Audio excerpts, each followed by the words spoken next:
Bonsoir, je m'appelle Cheikh Tidiane Kanté, je suis le chef de la division régionale de l'environnement et des établissements classés de Tambacounda. Alors nous étions cet après-midi à Goudiri pour les besoins de l'audience publique, donc des projets de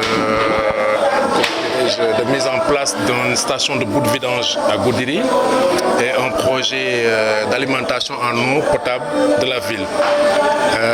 Dire que c'est des projets du ministère de l'Assainissement qui sont assujettis à une étude d'impact environnemental qui est une procédure normale dans la réglementation environnementale du Sénégal, donc la loi sur l'environnement au Sénégal en vigueur. Cette loi veut que tous les projets d'envergure fassent une étude d'impact environnemental. Alors, ces deux projets ont fait l'objet d'une validation par le comité technique régional. Il restait le deuxième niveau de validation qui est l'audience publique. Donc c'est le cadre offert aux populations pour s'exprimer, en tout cas eux qui sont bénéficiaires des projets, pour s'exprimer et en langue locale, dire leurs préoccupations, leurs craintes, poser des questions et donner des recommandations pour la réalisation de ce projet. Alors c'est à l'issue de ce n'est qu'à l'issue de cette rencontre, de cette audience publique, qu'on peut, si ça se solde par une validation, on peut parler effectivement d'acceptation ou de validation définitive du document d'étude d'impact environnemental qui permettra maintenant de pouvoir démarrer sa mise en œuvre effective. Les populations ont évoqué les problèmes qu'ils ont par rapport en tout cas à la disponibilité de l'eau dans la zone, ça c'est d'un, mais aussi les problèmes liés à la qualité de l'eau dans la zone, entre autres problèmes, mais même les problèmes de la facturation. Moi je pense que l'État a été, c'est parce qu'il est conscient de ces problèmes-là que véritablement il a senti la nécessité d'implanter ces projets, en tout cas de vouloir réaliser ces projets dans la zone pour essayer de juguler ce mal des populations. Ça on en a discuté et c'était en tout cas le problème le plus présent, en tout cas dans les discussions, dans les échanges qu'on a eu avec les populations. tey ci ngoon ci Goudiri pour def audience publique boo ko déggee mooy maanaam étude d'impact environnemental boo xamante ne moom la projet yi war a réaliser projet bépp boo xamante ne am na yenn dayoo yi parce que kuy def projet même fekkee dafay baaxal dina am ay jeexital ay yàqu-yàqu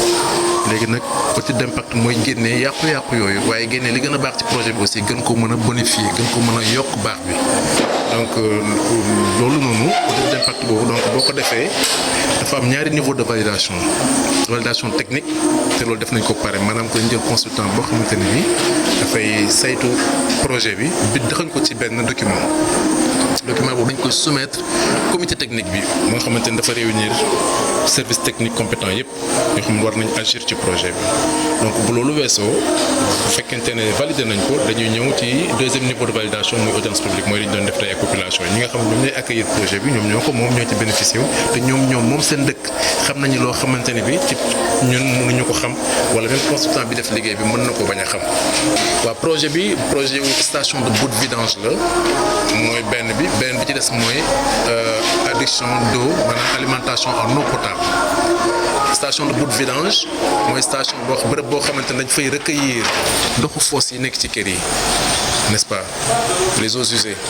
moom la ñuy jël di ko traité yóbbu ko benn bërëb boo xamante dañ koy traité dina régler problème yu bare dina régler problème maladie ndaxte nit ñi dañ doon ngecc seeni fosse ci ay mbedd wala ñu koy sànni ci ginnaaw dëkk bi ngelaw li di ko indiwaat wala xale yi dem di ci fóot di ci feebar wala jur gi di ko naan di ci feebar di ci wàll nit ñi.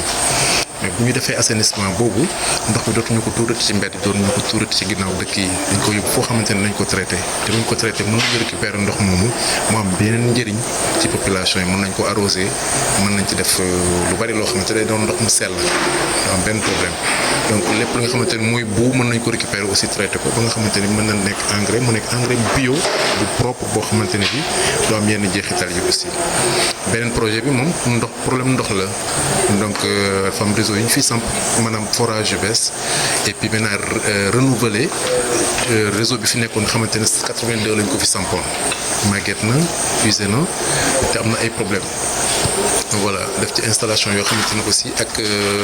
xarañteef boo xamante ne dinañ am ndox mu sell et puis ndox mu disponible ci population yi donc pour le bénéfice de toutes les populations yi. liggéey bi kañ lay tàmbali. waaye liggéey bi daal li ma doon maanaam ndar képp gi fi mu waroon yem fi mu waroon jeexee ndax mu tàmbali. waaw fi mu toll ni moom études yi ñu ci waroon def yëpp bouclé nañ ko te bailleur bi lii la doon xaar bu jeex mu am certificat de conformité environnementale pour que mu mën a mobiliser financement bi